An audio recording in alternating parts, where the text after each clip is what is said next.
the 2025 Brazilian Grand Prix has literally just concluded, and the first thing I've got to say is that it's not actually called the Brazilian Grand Prix anymore, is it? It's called the Sao Paulo Grand Prix. But what a race we've just witnessed. It was a disaster for Ferrari because they got both did not finish the race because Charles Leclerc was involved in a collision through no fault of his own because Piastri decided to play 10-pin bowling by first making contact with Colapinto. I think it was. Oh no, it wasn't Colapinto, it was Sainz. I think it was, and then he got spun off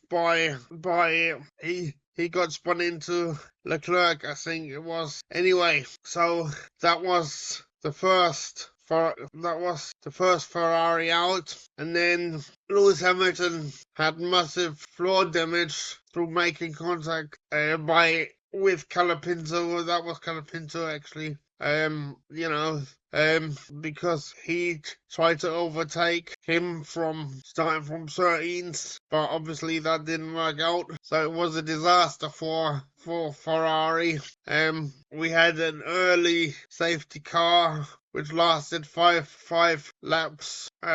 Because there was a lot of debris on the track, but eventually Ferrari decided to retire Lewis Hamilton, so that was a bit of a sad race for Ferrari. I was quite hopeful really for this race because I thought Lewis Hamilton normally loves Interlagos, but obviously on this occasion it didn't really serve him that well. But what an epic drive did we witness by Max Verstappen. He finished in third position after starting from the pit lane. And he was in a battle with Kimi Antonelli right until the end. Absolutely epic. Epic drive. It was also a well-deserved second career podium, and his Kimi Antonelli's second place in today's race. And Piastri finished in fifth position after having been given a 10-second penalty for causing a collision. Lando Norris, however, he drove an absolutely phenomenal race, taking his seventh win of the season, I believe it was. Absolutely epic. I don't actually know what the standings are, but he's well deserved the race win. Absolutely epic. But heads off to Max Verstappen. That was phenomenal. I mean, I thought at some point that second place was on the cards, and so did the Red Bull team. And his race engineer Giampiero